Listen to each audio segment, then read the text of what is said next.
So, when we communicate with other people, we usually have a positive intention. You know, we don't set out to be difficult or awkward or unpleasant, do we?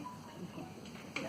So, we usually have a positive intention, but sometimes the way we come across can have a negative impact on the people we're communicating with. And then there's an influence gap, a gap between what we intended by our behaviour and the impact we've actually had and the influence we've achieved.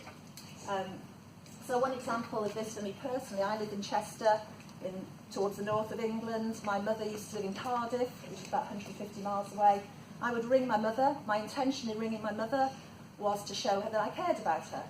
But usually something would come up in the conversation, we'd have a bit of a disagreement, and we'd end up putting the phone down, and afterwards I think, no, that didn't go as I wanted it to go. I didn't really show I cared about her.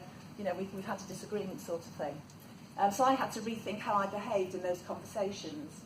So I just want you to take a couple of minutes to think about a time when maybe you have had that same situation where your impact hasn't been what you intended, and then maybe you didn't get the results that you wanted.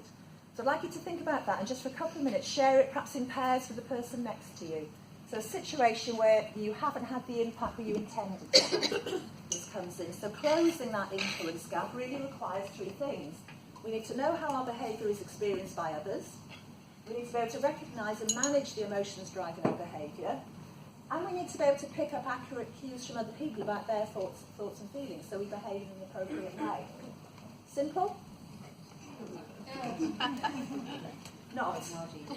Not easy, no. So I'm not going to do masses of research, but three bullet points. So that first point, knowing how your behaviour is experienced by others. Sun and Vazir last year at the University of California did a study, and one of their conclusions was people don't even know when they're being considerate versus rude. That's their words, not mine. So we don't even know how our impact is, whether we're being considerate or rude, which is pretty shocking, really. Second bit there, Lisa Feldman Barrett. Has anyone come across Lisa Feldman Barrett? She's a neuroscientist in the States.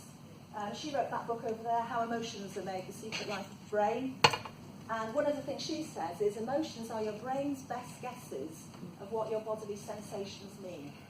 So if your face goes red, your brain rapidly tries to work out, why has my face gone red? And then depending on the situation, it might be just that you're hot, or you're angry, or you're embarrassed, or whatever. But that's her belief. And then David Eagleman. Anyone heard of David Eagleman? He's been on TV in the UK anyway, yeah, a few people. Again, American neuroscientist. It's hard to pick up accurate cues from others about their thoughts and feelings. And as he said, perception of others is prone to error. So actually, it's really difficult to be emotionally intelligent and close that influence gap with those things.